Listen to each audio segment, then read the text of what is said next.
Իվերջը ամփոփելով այսօրվա օր այսօրվա հանրային ֆորումը մի փոքր ներկայացրեք հակիրճ ձևով, ինչ փաստաթղթի մասներ խոսքը եւ ինչ ստորագրա հավաք եւ ընդհանուր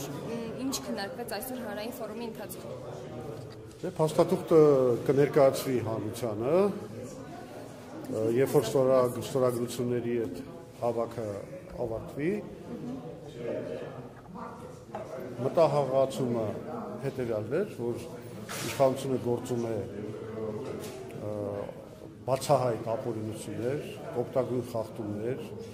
արշավանք կարելի ասել մարդու իրավունքների դեմ, սահմանական նորմերի դեմ, մեր քաղաքացիական ազատությունների դեմ, թիրախում է հայտնվել հայ առաքելական Սուրբ Եկեղեցին, բայց այստեղ խնդիրը մենք չենք ուզում նեղ դիտարկենք, սա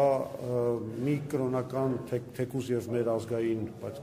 կրոնական կազմակերպության հարց չէ միայն,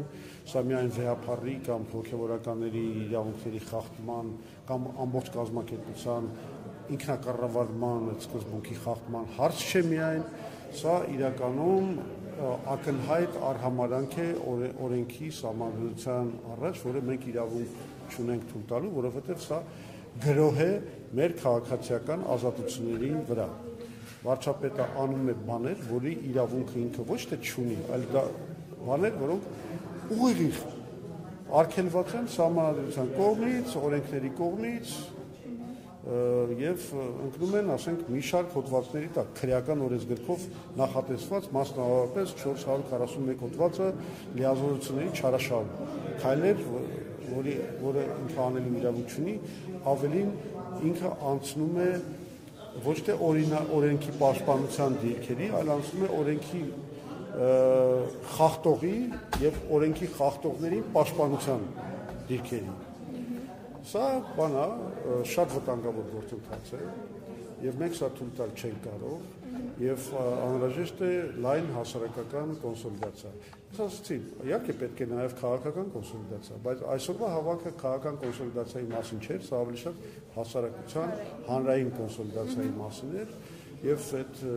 մեսեջը շատ լավ ընդունվեց, բոլորը դուք էլ ձեր աչքերով տեսաք, որ ինչքան լուրջ աջակցություն հայտնեցին, ստորագրեցին եւ ես կարծում եմ, այս շատ լավ բան է, ընթացք է, որովհետեւ կարծեք թե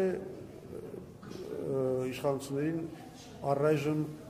ստացվել է ստեղծել մի իրավիճակ, երբ որ հանրությունը կորցրել է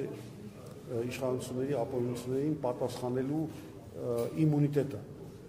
Եվ այդ իմունիտետը պետք է վերականգնել։ Սա համարեք մի հատ առաջին քայլ այդ ուղղությամբ։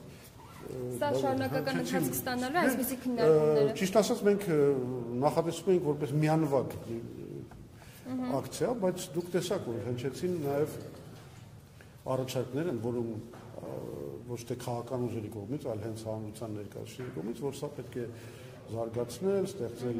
հանրային ինչ-որ խորհուրդ, աշխատանքային խումբ, շարունակական բնույթ, այսինքն միգուցե գնալ ինստիտուցիոնալիզացիայի, սրանք հետաքրքիր առաջարկներ են, մենք պետք է քննարկենք եւ բոլորի հետ կոնտակտի մեջ մենք քննարկենք, տեսնենք իսկապես միգուցե արժի խորացնել այս նախաձեռնությունը։ Շնորհակալություն շատ։ Լավ, լավ։ Դուք եք